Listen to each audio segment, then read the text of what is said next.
Mutton soup, जिसने एक ऐसे परफेक्ट मर्डर के प्लान को फेल कर दिया जिसको फुल प्रूफ बनाने के लिए अपराधी पागलपन की सारी हदों को पार कर गए। एक ऐसा अपराध जो आज तक ना कभी किसी ने सोचा था और ना ही किया था। एक ऐसा प्लान जिसको सफल बनाने के लिए कातिल को खुद का ही चेहरा जलवाना पड़ा। अगर आपको लगता है कि मटन सूप में जहर था तो ये आपकी गलतफहमी है, क्योंकि मटन सूप इसमें कोई मर्डर वेपन नहीं बल्कि एक जरिया है जो एंड में सारे राज खोलेगा। So friends, welcome to my channel and you are watching the mystic diaries.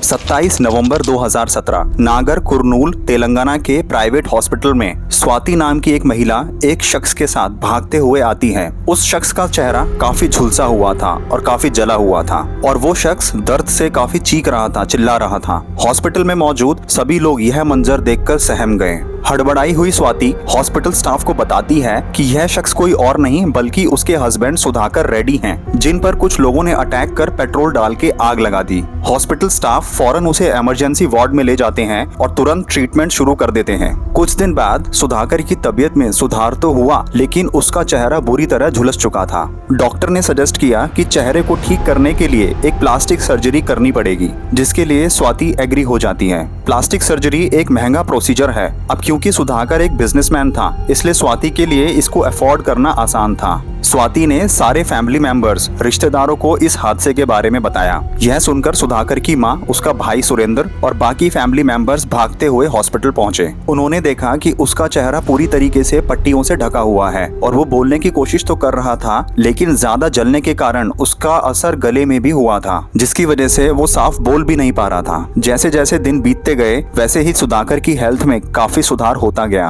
और डॉक्टरों ने उसे लिक्विड डाइट लेने के लिए सजेस्ट किया। और यहीं से इस कहानी में इंटरेस्टिंग मोड़ आना शुरू हुआ। सुधाकर को मटन सूप बहुत पसंद था, इसलिए उसकी माँ उसके लिए मटन सूप बनाकर हॉस्पिटल लेकर आई। लेकिन हैरानी की बात यह थी कि सुधाकर ने उस सूप को पीने से ही मना कर दिया। उसकी माँ ने काफी जोर डाला, उसके भाई सुरेंद्र ने भी काफी इंसिस्ट किया, लेकिन वो किसी भी हाल में सूप पीने को तैयार ही नहीं था। जबकि ऐसी कंडीशन में रिकवरी के वक्त इंसान को अपने फेवरेट चीज खाने पीने का मन करता है। सुधाकर मटन सूप का इतना बड़ा शौकीन था कि यह बात सबको पता थी, लेकिन इस बार उसका मटन सूप पीने से मना कर देना उसके भाई सुरेंद्र के दिमाग में एक शक डाल गया, बट उसने यह बात किसी से नहीं कही। सुधाकर का चेहरा 30% से ज्यादा जल गया था, लेकिन अब उसकी हेल्थ में काफी सुधार हो गया था। उसके भाई ने नोटिस किया कि सुधाकर के बैठने, उठने और बोलने का तरीका काफी बदला बदला सा था, मानो चेहरे के साथ साथ पूरी पर्सनैलिटी ही चेंज हो गई हो। इन सारी बातों को गौर करने पर उसका शक इतना बड़ा हो गया कि वह बिना किसी को बोले सीधा पुलिस के पास चला गया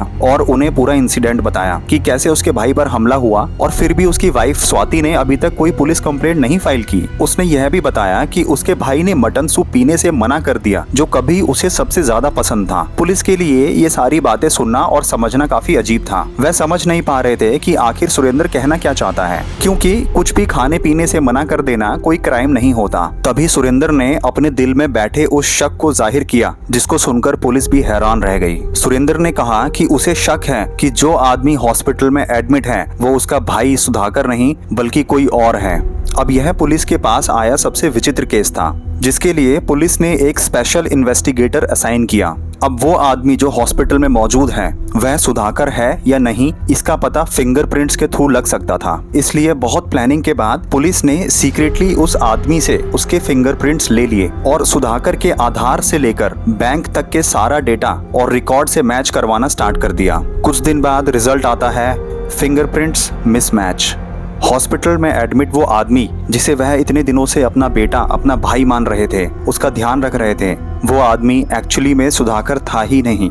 यह एक ऐसा शौक था जिसने पुलिस से लेकर स्वाति सुधाकर के फैमिली मेंबर्स तक को हिला दिया था। स्वाति के पिता ने तो उसे अपना दामाद समझकर उसके इलाज में 5 लाख रुपए तक खर्च कर दिए थे। लेकिन अब सवाल यह आता है कि वह आदमी कौन है और असली सुधाकर कहाँ है, और क्यों स्वाति सबको उसे अपना ही हस्बैंड बता रही है। आखिर कौन सा राज स्वाति सबसे छुपा रही थी। इन सभी सवालों के जवाब जानने के लिए पुलिस ने स्वाति को पुलिस स्टेशन बुलाया और उससे सुधाकर पर हुए हमले से लेकर हॉस्पिटल में एडमिट कराने तक सारे इंसिडेंट के बारे में डिटेल से पूछताछ करनी शुरू की। पुलिस ने स्वाति के द्वारा दिए गए बयानों में ढेर सारे लूप होल्स और कमियां पाई, इसलिए पुलिस ने स्वाति के साथ सख्ती से पूछताछ शुरू की।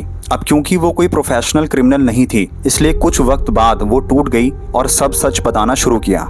एक ऐसा सच जिसको किसी ने भी सपने में भी नहीं सोचा था। साल 2014 स्वाति की सुधाकर से शादी हो गई। यह एक अरेंज मैरिज थी। सुधाकर पेशे से बिजनेसमैन था और स्वाति हॉस्पिटल में एक नर्स थी। उनके 2 छोटे बच्चे थे, एक बेटा जिसका नाम दर्शित था और छोटी बेटी जिसका नाम हर्षिता था। शादी के कुछ सालों बाद स्वाति को बैक पेन शुरू हो गया था। जब दर्द बर्दाश्त के बाहर हो गया तो वह सुधाकर के साथ डॉक्टर को दिखाने गई, जहां डॉक्टर ने उसे एक फिजियोथेरेपिस्ट सजेस्ट किया। उस फिजियोथेरेपिस्ट का नाम राजेश था। शुरुआत के कुछ दिनों में स्वाति सुधाकर के साथ फिजियोथेरेपी के लिए जाती रही, लेकिन सुधाकर के बिजी स्केड्यूल के चलते उसने अकेले ही जाना शुरू कर दिया था। कुछ वक्त बाद स्वाति और फिजियोथेरेपिस्ट राजेश के बीच में अफेयर शुरू हो गया। धीरे धीरे वक्त के साथ इन दोनों का रिश्ता इतना गहरा होता चला गया कि इन्होंने सब कुछ ताक पर रख दिया। स्वाति और सुधाकर की मैरिड लाइफ बहुत नॉर्मल थी, इसलिए स्वाति के सामने सुधाकर को डिवोर्स देने के लिए कोई स्ट्रॉन्ग रीजन नजर नहीं आ रहा था और फिर डिवोर्स देने पर उसे सुधाकर की प्रॉपर्टी से भी हाथ धोना पड़ता। अब स्वाति और राजेश के दिमाग में तरह तरह की प्लानिंग चल रही थी कि कैसे सुधाकर को रास्ते से हटाया जाए। अब गहराई से सोचते सोचते स्वाति के दिमाग में एक ऐसा शैतानी प्लान आया जिसे सुनने के बाद आपके पैरों तले जमीन खिसक जाएगी। तो स्वाति के प्लान को आप ध्यान से सुनना। अब प्लान के अकॉर्डिंग स्वाति ने राजेश को सुधाकर जैसा बनने की ट्रेनिंग देना स्टार्ट कर दी। सुधाकर का बैठना, उठना, हाव भाव, चाल ढाल, कपड़े पहनने का तरीका, उससे जुड़ी हर छोटी से छोटी बात स्वाति ने राजेश को सिखाई।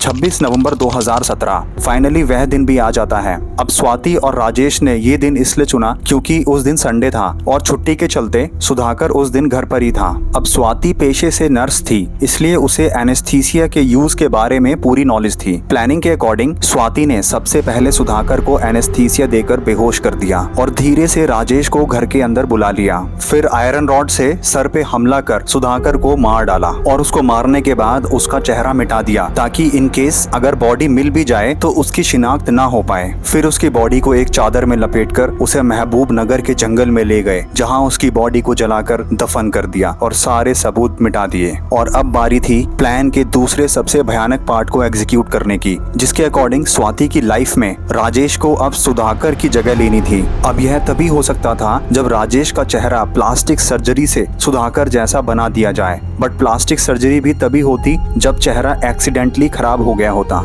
इसलिए स्वाति ने राजेश को कन्विंस किया कि वो उसका बस थोड़ा सा ही चेहरा जलाएगी और उसके बाद प्लास्टिक सर्जरी से उसको सुधाकर जैसा बना दिया जाएगा ताकि कभी कोई शक ना कर पाए।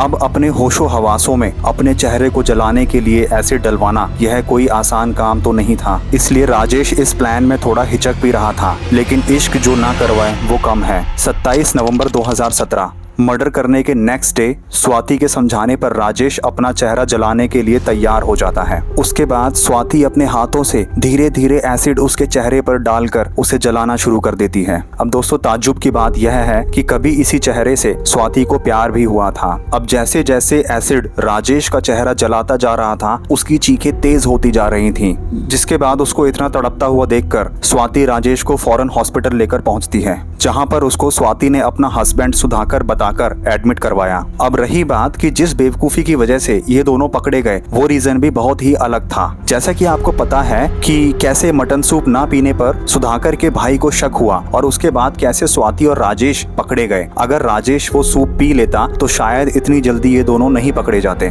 तो अब सवाल यह उठता है कि राजेश ने सूप पीने से मना क्यों कर दिया। तो दोस्तों वजह यही थी कि राजेश वेजिटेरियन था, यानी शाकाहारी था, इस वजह से उसने सूप पीने से मना कर दिया। सरप्राइजिंगली स्वाति ने पहले से ही राजेश को सुधाकर के चाल ढाल, उठने बैठने के तरीके, खाने पीने की आदतों के बारे में सब कुछ बता रखा था। क्योंकि प्लानिंग बहुत डिटेल में हुई थी, इसके बाद भी राजेश अपनी एक आदत की वजह से फंस गया। मतलब बंदे ने अपने चेहरे पर एसिड डलवाने की तो हिम्मत की, लेकिन मटन सूप नहीं पी पाया। फिर लास्ट में दोनों को अरेस्ट कर लिया गया। तो यह था आज का केस, जिसमें अलग अलग लेवल के पागलपन को देखने के लिए मिला। किसी भी इंसान के दिमाग में कब क्या फितूर आ जाए हम कुछ नहीं कह सकते। तो दोस्तों हमें इस केस से ये सीख लेनी चाहिए कि बुरे का अंत हमेशा बुरा ही होता है। तो दोस्तों ऐसे ही क्राइम केसेस देखने के लिए आप मेरे चैनल को सब्सक्राइब कर दें, जिससे मेरे को मोटिवेशन मिले। वीडियो लाइक करें और अपने फ्रेंड्स के साथ ज़्यादा से ज़्यादा शेयर करें। तो आज के लिए गुड बाय।